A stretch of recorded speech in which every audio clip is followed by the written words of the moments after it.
오늘은 이제 2023년 마지막 송년 주일이에요. 길다면 길고 짧다면 짧은 365일 52주예요. 설교 준비를 하면서 지난 1년 동안의 삶을 돌아보니까 아주 까마득하게 여겨지는 것을 보니까 1년이라고 하는 시간이 길구나, 이제 이거를 새삼 깨달았어요. 그리고 이제 우리 박 목사님이 1년 동안에 어떤 일이 있었는지 영상으로 이제 이렇게 만들어서 저한테 이제 한번 좀 이렇게 검토해 달라고 갖고 왔는데, 그걸 이렇게 한 바퀴 돌아보니까 1년 기네. 1년이 길어. 우린 1년 동안 살면서 늘 그런 갈등을 해요. 하나님의 계획과 나의 계획 사이에서의 갈등이에요. 그러니까 내 인생을 내가 세운 계획대로 살아갈 수 있는 것인지, 아니면 보이지 않는 손에 의해서 지금 이렇게 이끌려 가고 있는 것인지, 이 사이에서의 우리는 늘 이제 갈등을 하지요. 장로교에서는 하나님께서 정하신 계획에 따라서 인간이 움직이게 된다라고 예정론을 주장하지요.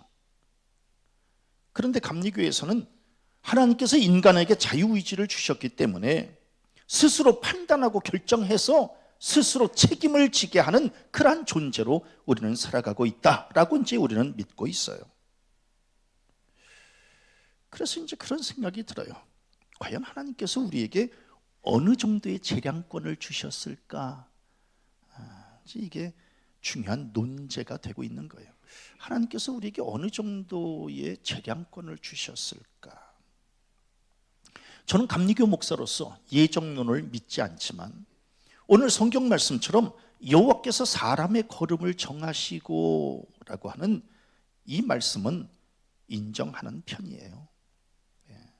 특히 1년을 마무리하면서 과연 나의 계획과 나의 의지대로 여기까지 온 것인가? 를 스스로에게 물어볼 때 아니다, 내 힘으로 여기까지 온 것이 아니었다라고 고백할 수밖에 없어요. 보이지 않는 하나님의 손이 나를 이끄셔서 여기까지 지금 오게 된 것이지, 이게 내 뜻대로 여기까지 온 것은 아니었다. 이제 이게 저의 고백이에요. 그러면서 잠언 16장 9절에 보니까 사람이 마음으로 자기의 길을 계획할지라도 그의 걸음을 인도하시는 이는 여호와시니라. 연초에 우리 계획 세우고, 그리고 또 이제 그 계획 앞세워서 우리 지금 살아봤지만, 지금 1년 다 지난 지금 돌아보면 나의 발걸음을 인도하신 분은 하나님이셨구나. 그래서 나의 걸음을 정하시고 나의 걸음을 인도하셨던 분은 결국은 하나님이셨구나라고 하는 그 정답에 그저 겸손히 무릎을 꿇을 수밖에 없어요.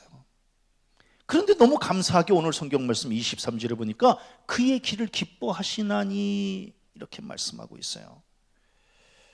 하나님께서 우리의 길을 정해 주셨으니 우리가 그 정해진 길로 나아갈 때에 하나님께서 우리의 삶의 여정을 보시고 하나님께서 기뻐하셨다라고 하는 겁니다. 잘 살았네, 내가 너에게 정해준 그 길로 잘 걸어왔구만. 때로는 종종 우리는 뭐예요? 내가 지나온 삶에 대해서 만족하지 못할 때가 있어요. 그리고 또 열매가 많이 맺혀지지 못해서 불만을 가질 때도 있고, 또 내가 세운 계획과는 전혀 다른 방향으로 나아가고 있어서 이게 황당할 때도 있지만, 그래도 우리가 하나님께서 우리의 길을 정해 주셨고 인도해 주신 것이라고 생각한다면, 그래서 그 믿음의 길로 지금 1년 동안 걸어온 것이라면 그저 하나님의 은혜에 감사할 수밖에 없다, 이런 고백을 하는 거예요. 그래도 부족하지만 하나님께서 우리의 삶을 보시고 기뻐하셨다라고 하나님이 말씀하시니 그저 여기까지 지내온 것 주의 크신 은혜인 줄로 믿습니다. 우리 기도할 때 무슨 기도를 해요? 생사화복을 주관하시는 하나님이라고 우리는 고백해요. 우리의 삶뿐 아니라 우리의 죽음까지도 주관하시는 하나님이시다라고 하는 거예요. 우리에게 복과 형통뿐 아니라 화와 고난까지도 주관하시는 분이 하나님이시다. 이제 우리는 이걸 고백하고 있어요. 지난 1년 동안 우리 생사화복이 있었어요. 그러나 우리 간간히 사가 임할 때, 그래서 절망할 때, 화가 임할 때, 그래서 실족할 때 분명히 있었어요. 그러나 1년 다 지내놓고 생각해보면 그것 또한 하나님의 뜻이었고 하나님께서 우리를 선한 길로 인도하시려고 하는 과정이었다 하는 그런 믿음을 가지고 그냥 받아들일 수밖에 없어요. 그래서 바울은 뭐라고 고백하나요? 하나님께서 지으신 모든 것이 선함에 감사함으로 받으면 버릴 것이 없나니, 이제 이렇게 고백하는 거예요. 저는 하나님께서 나의 길을 정해 주시고 나의 길을 인도해 주시는 게 너무너무 감사해요. 왜? 저는 저의 길을 스스로 정할 지혜가 없어요. 그리고 저 스스로를 인도해 갈 만한 능력도 없어요. 그냥 하나님께 맡겼더니 하나님께서 정해 주셨고 인도해 주셨어요.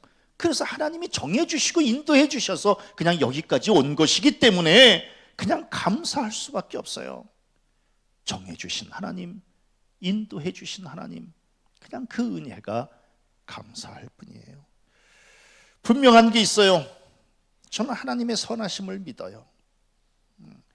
그래서 지금까지도 하나님은 선하심으로 여기까지 인도해 주셨고 앞으로도 선한 길로 우리를 이끌어 주실 것을 저는 확신해요. 그래서 나의 가는 길이 분명 하나님께서 기뻐하실 길이다, 이런 믿음의 확신을 가지고 또 우리에게 허락해 주시는 2024년을 걸어가려고 그래요. 왜? 하나님은 분명 선하시기 때문에 그렇다라고 하는 거예요. 근데 오늘 성경 말씀을 묵상하면서 너무 감사한 게 있었어요. 그는 넘어지나 아주 엎드러지지 아니함은, 이 말씀의 은혜가 됐어요. 살면서 넘어지지 않는 사람이 어디 있어요? 다 넘어집니다. 소년이라도 피곤하며 곤비하며 장정이라도 넘어지며 쓰러지되, 이렇게 말씀하고 있어요. 다 넘어집니다.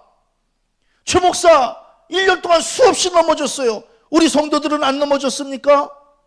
우리 성도들도 넘어졌어요. 스스로 지혜가 없어서 넘어졌고 또 버틸 힘이 없어서 넘어졌고 뜻하지 않은 고난 때문에 우리는 다 넘어졌어요. 사람은 넘어짐과 일어섬을 반복하면서 성장하는 것이라고 말하지만 그래도 막상 넘어지는 것은 아픈 일이에요. 힘들어요. 그래도 빨리 일어서기만 해도 좋은데 우리는 또 기력을 찾지 못해서 빨리 일어서지도 못했어요. 또 자존심 내세우면서 일어나지 않으려고 그랬어요. 또 일어날 의지조차 없어가지고 그냥 주저앉아 있을 때가 많았어요. 넘어지는 것은 힘든 거예요, 분명히. 왜? 넘어지면 자존심이 상해요. 내가 이렇게 살아왔던 사람이 아닌데, 내가 웬만해서는 안 넘어지는 사람인데, 그러면서 이제 막 자존심이 확 떨어지는 거예요. 예? 어저께 눈길에 넘어진 사람들 많아요. 넘어져서 그냥 널브러지는 사람 없어요. 그냥 빨리 일어나요. 젊은 사람도 그냥 넘어지면 빨리 일어나. 왜? 창피하니까. 내가 넘어졌다라고 하는 것 때문에 그냥 자존심이 상하니까 빨리 일어나는 거예요. 어르신들은 어때요? 넘어지지 않으려고 지팡이를 잡아요.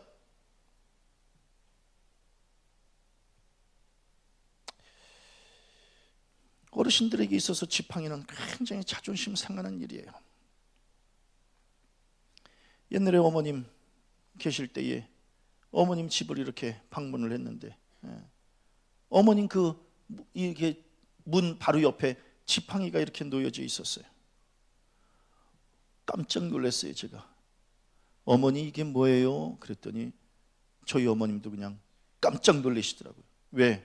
아들한테 그 지팡이 보여주는 게 자존심이 상하셨던 것 같아요. 그래서 제가 이제 거기서 깨달은 게 있어요. 아하, 어르신들이 지팡이 잡는 것은 이건 굉장히 자존심이 상하는 일이구나.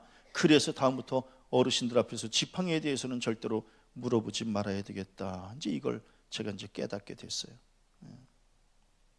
넘어지는 것, 기력이 없는 것, 그건 자존심이 상하는 거예요. 그래서 우리는 넘어지지 않기 위해서 조심하기도 하고 또 다리의 힘도 키우지만 사람이 어떻게 넘어짐을 피할 수 있어요? 우리는 다 넘어지는 존재예요. 다 넘어지는. 그리고 또 넘어지면 어때요? 의욕이 또 확 꺾여요. 이제 대학에 한번 실패한 학생들은요, 그 마음에 분명히 상처로 이제 남아요. 왜? 한번 넘어졌기 때문에 그래요. 넘어진 사람은 이제 이렇게 한번 의욕이 꺾이는 거예요. 자존심이 상하는 거예요. 사업에 넘어진 사람도, 이제 수렁에 잠깐 이렇게 빠진 사람도 그게 상처로 이제 남는 거예요. 코로나로 인해서 이제 목회가 한번 이렇게 휘청거린 목사들도 이제 그 기력을 회복하기까지는 시간이 또 많이 걸리는 거예요. 그래서 좀 넘어져서 이 몸의 상처가 난 것보다 마음의 상처가 난 게 더 힘든 일이고 마음의 상처가 더 회복이 늦을 수밖에 없다라고 하는 거예요. 그런데 오늘 성경 말씀 묵상하면서 깨닫게 된 것은 믿는 사람들의 넘어지는 것은 세상 사람들의 넘어지는 것과는 다르다. 왜? 우리는 넘어지기는 하지만 아주 엎드러지지는 않는다.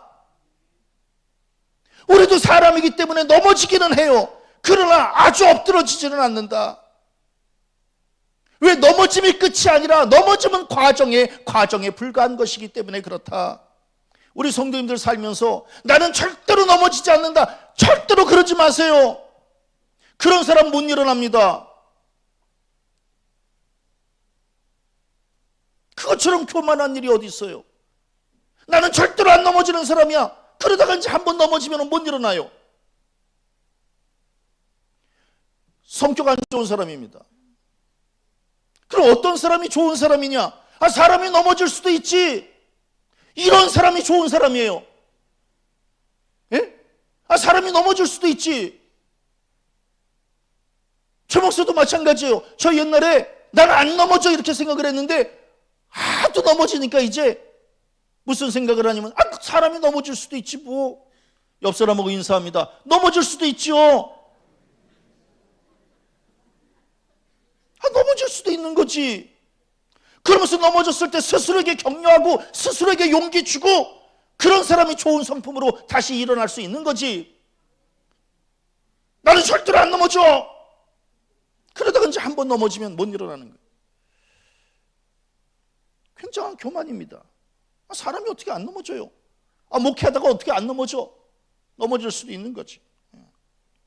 근데 중요한 게 있어요. 자기 힘으로는 못 일어난다는 겁니다. 자기 힘으로 일어날 수 있으면 처음부터 엎드러지지도 않았겠지요. 그래서 오늘 성경 말씀에 뭐라고 고백하고 있나요? 여호와께서 그의 손으로 붙드심이로다. 하나님께서 우리를 붙들어 일으켜 세워주셔야 일어나는 거지. 그래서 내가 참으로 나의 의로운 오른손으로 너를 붙들리라. 그래서 말씀해 주신 거 아니겠어요? 저 목사 수없이 넘어졌지만 부끄럽지 않은 것은 그때마다 하나님께서 나를 붙들어 일으켜 세워주셔서 지금 여기까지 올 수 있었던 거예요. 저 목사의 오직 기도 제목 하나, 은퇴할 때까지, 그때가 언제인지는 모르지만 은퇴할 때까지 널브러져 있지 말고 마지막 순간까지 반드시 일어서서 달려갈 길 다 달려가는 게 저 목사의 마지막 소원이다라고 하는 거예요. 그런데 내 힘으로는 안 돼요. 하나님께서 그때마다 나를 붙들어 일으켜 세워주시고 크고 강한 오른손으로 나를 붙잡아 주셔야 이게 이제 가능한 거 아니겠어요? 예수께서 회당에 들어가셨어요. 오른손 마른 사람이 있었어요. 오른손이 말랐다라고 하는 것은 중풍병에 걸렸다는 거예요. 특별히 오른손이 말랐다라고 하는 것은 노동력을 상실했다는 거예요. 그래서 그냥 이 사람은 소생 가능성이 없어서 그냥 절망 가운데 널브러져 있었어요. 예수께서 말씀하시죠. 네 손을 내밀라. 너 왜 그렇게 하고 있어? 네 손을 내밀어. 놀라운 사실이 있어요. 그 손이 회복된지라라고 하는 네 손을 내밀라. 그 손이 회복된지라. 그 중간에 보니까 그가 그리하매라고 하는 거예요. 예수의 말씀을 믿은 거예요. 그가 그리하매라고 하는 그가 그리하매가 있었기 때문에 그 손이 회복된지라도 있는 거예요. 우리 성도님들 지금 하나님께서 네 손을 내밀라 라고 명하실 때에 내가 그리하매라고 하는 이 고백이 있어지시기를 바랍니다. 그래야 그 손이 회복된지라 라고 하는 거예요. 저 목사 넘어짐이 많이 있었지만 그러나 끄떡없어요. 왜? 늘 말씀과 기도로 내 손을 내밀라 말씀하실 때 그가 그리하매 다시 하나님의 손을 붙잡으니 얼마든지 다시 일어날 수 있었다라고 하는 거예요. 우리도 마찬가지예요. 하나님 제 손을 잡아주세요 라고 기도하시기를 바랍니다. 자기 생각, 자기 자존심, 안 된다는 절망 그러지 마세요. 여호와께서 그의 손으로 붙드심이로다. 이 약속의 말씀을 굳게 믿고 일어서시기를 바랍니다. 전 지난 1년 동안 하나님의 은혜로 여기까지 왔어요. 붙잡아 주셔서 왔어요. 사실 그때마다 하나님이 붙잡아 주시지 않았으면 올 수도 없었어요. 몸과 마음이 너무너무 힘들 때도 있었어요. 그런데 그때마다 하나님께서 붙잡아 주셨어요. 그래서 지금 오늘 이렇게 송년주의를 맞이하게 됐어요. 1년 도장 찍는 거 쉽지 않아요. 저 이제 하루만 지나면 62세예요.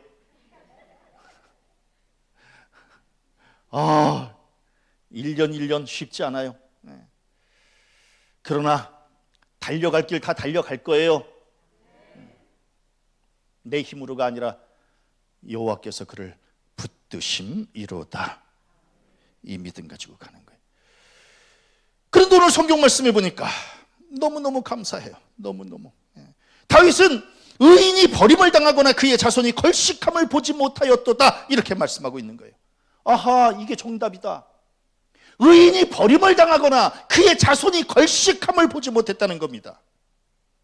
의인이라고 하는 것이 뭐예요?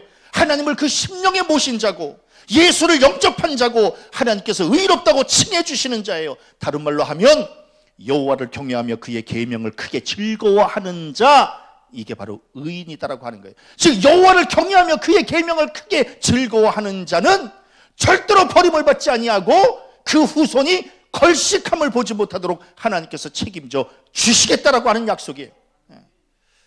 그래서 여기 이제 말씀에 또 이제 힘을 얻는 거예요. 힘을 얻는 겁니다. 사람에게 있어서 가장 큰 아픔이 뭐예요? 버림받는 아픔 아니겠어요? 간간히 그 입양을 간 사람들 나중에 장성해서 다시 이제 이렇게 방송에 나와요.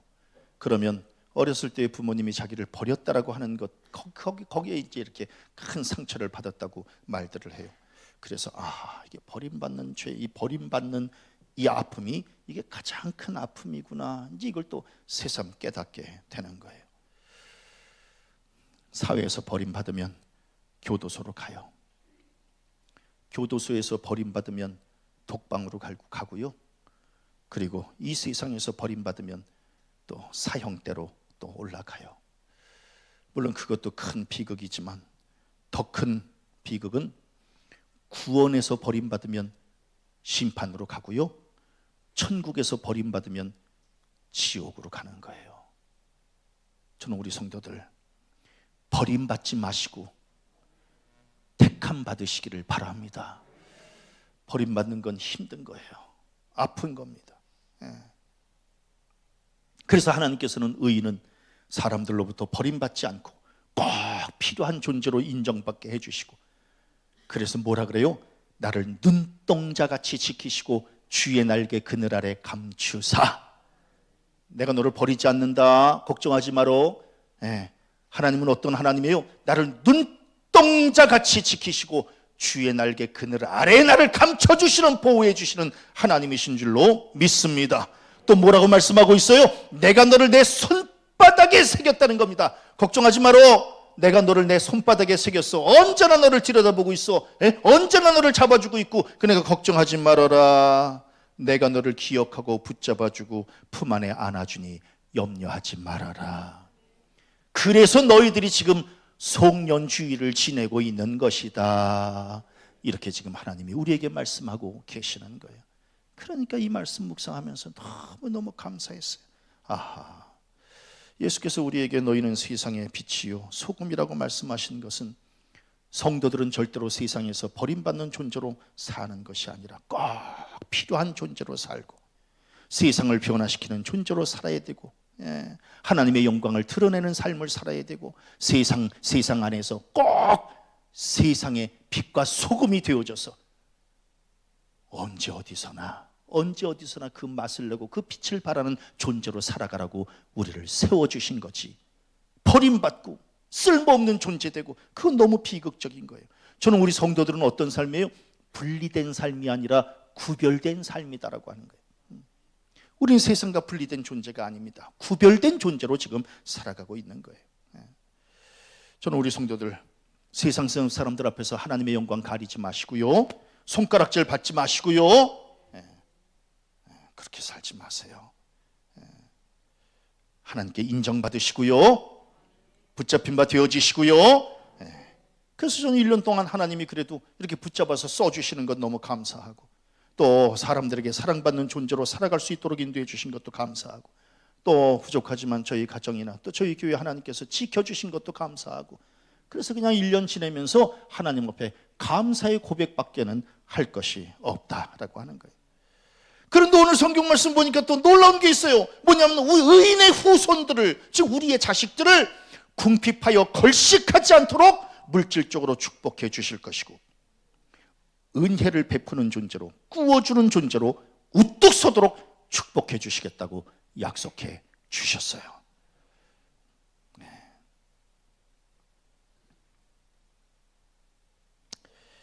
아침에 이제 오늘 좀 이렇게 일찍 출근을 했어요. 뭐냐면 좀 봐야 될 게 있어서. 그래서 이제 7시 반에 교회 나와서 이제 이렇게 책을 좀 이렇게 들여다보고 있는데, 아침 8시에 전화가 왔어요. 규환아, 웬일이냐? 이렇게 아침 일찍. 규환아, 미안하지만 돈 좀 꿔줄래? 그래서 제가 속으로 이런 전화를 12월 31일에 할 전화인가? 제가 여기까지 한마디 하려고 그러다가 안 했어요. 뭐냐면, 너 지난번에 꿔준 거 안 갚았잖아. 그런데 어떻게 또 나에게 전화를 해서 또 돈을 꿔달라고 그러니? 여기까지 하려고 그러다가, 미안해, 내가 요새 가진 돈이 없어. 어떡하냐. 얼마나 어려우면 나한테 또 전화를 했겠니. 미안해, 힘내. 그리고 그냥 전화를 끊었어요. 그러면서 제가 이제 오늘 이 말씀을 묵상하면서, 기왕이면 은혜를 베푸는 존재로, 구워주는 존재로, 구워주는 존재로 살면 얼마나 좋을까. 12월 31일 마지막 날에, 그것도 아침 8시에 전화를 해서 그런 존재로 살아야 될까? 저는 저희 어머님 한평생 예수를 가슴에 품고 살았더니 그의 후손 최 목사를 하나님께서 이렇게 축복해 주신 것이고, 또 최 목사 하나님 앞에서 나름대로 신실하게 목회한다고 하니 하나님께서 우리 자식들 책임져 주시는 것이고, 저는 최 목사만이 아니라 우리 성도들도 마찬가지입니다. 저는 우리 성도들의 자식들이 은혜를 베풀지언정, 구워줄지언정 꾸임을 받지 않는 자녀들 되어지시기를 바랍니다. 저는 하나님의 축복은 단순히 영적인 축복만이 아니라 물질적인 축복도 포함된다라고 하는 거예요. 왜? 성경에 보니까 여호와를 경외하며 그의 계명을 크게 즐거워하는 자는 복이 있도다. 아까 제가 이 말씀 뭐예요? 의인이지요. 여호와를 경외하며 그의 계명을 크게 즐거워하는 자는 복이 있도다. 이런 사람에게는 어떤 축복을 주시느냐? 그의 후손이 땅에서 강성함이요, 그리고 정직한 자들의 후손에게 복이 있으리로다. 부와 재물이 그의 집에 있음이요. 난 우리 성도들 늘 하나님 경외하고, 즉 예배하는 일에 힘쓰고, 그리고 그의 말씀, 그의 계명을 크게 즐거워하고, 그러한 믿음으로 하나님께 영적인 축복은 물론이요 육적인 축복까지, 물질의 축복까지도 받아 누리시기를 바랍니다. 저는 우리 자식들 좀 잘 됐으면 좋겠어요. 그냥 그게 저희들의 마지막 소원 아니겠습니까? 우리는 이제 갈 거예요. 우리 얼마 안 있으면 갑니다. 아멘 안 해도 가요. 우리는 가요. 우리는 다 갑니다. 그러나 우리 자식들은 물리적으로 아직 우리보다 나중까지 남아 있어요. 그럼 우리 자식들을 위한 마지막 기도가 뭘까? 저는 우리 자식들이 믿음 안에서 좀 신앙생활 잘해서, 그래서 하나님이 주시겠다고 약속하신 이 물질의 축복도 좀 많이 받고 강성함의 축복도 좀 많이 받고, 그러면서 우리 자식들이 좀 당당하게 이렇게 살아가면 얼마나 그게 마지막으로 큰 축복일까. 그래서 저는 우리 성도들 자식들의 신앙을 위해서 좀 기도하시기를 바랍니다. 자식, 그게 마지막 기도 아니겠어요? 마지막 기도, 응? 그게 마지막 기도 아니겠어요? 우리 자식들을 위한 기도. 저는 우리 성도들 가정과 후손들 위해 이러한 은혜와 축복이 임하시기를 바라고, 그래서 좀 우리 자녀들도 하나님께 인정받고 사람들에게도 칭찬받는 그러한 복된 자녀로 우뚝 세워지시기를 바랍니다. 우리 자식 농사 잘 지어야 된다고 얘기하지 않습니까? 가장 잘 지은 농사는 자식들의 신앙 농사다라고 하는 것. 그거보다 더 값지는 것이 없습니다. 그거보다 더 값지는 것이. 저 목사 아무것도 없지만 그냥 용서하고 들으세요. 그래도 그냥 자식이 이 교회를 나와서 있는 것 자체가 너무 큰 복입니다. 이루 말할 수 없는 복이에요. 다른 거 바라는 거 아무것도 없습니다. 그냥 이게 마지막 복이고 이거보다 더 큰 축복은 없습니다. 저는 우리 성도들도 좀 이러한 복을 좀 받아 누리면 얼마나 좋을까. 우리 자식들하고 좀 같이 앉아서 예배하고, 주일마다 이렇게 자식들 얼굴도 좀 보고, 자식들하고 같이 국수라도 좀 한 그릇 먹고, 그러면서 또 안부 묻고, 그리고 또 헤어져서 또 한 주간 또 살다가 또 다시 또 그 다음 주에 또 와서 또 얼굴 보고, 이거보다 더 큰 축복이 어디 있을까? 난 우리 성도들 이런 축복을 좀 받아 누리는 복된 손길들 되어지시기를 바랍니다. 2023년 하나님의 은혜로 여기까지 왔습니다. 우리의 걸음을 정해 주신 하나님, 그래서 우리의 삶의 여정을 기뻐해 주셨던 하나님, 때로는 넘어질 때도 있었지만 아주 엎드러지지 않도록 하나님이 붙들어 일으켜 세워주신 그 하나님의 은혜가 너무너무 감사합니다. 우리의 삶을 지켜주시는 것도 감사한데 우리 자식까지 책임져 주시겠다고 약속해 주셨으니 이게 얼마나 감사한 일인가. 저는 하나님의 이 놀라운 축복을 2023년 송년주일에 하나님이 우리에게 주시는 축복으로 받아들이셔서 영혼이 잘된 같이 범사가 풍성한 복을 받아 누리는 우리 복된 성도들 되어지시기를 주님의 이름으로 간절히 축원합니다.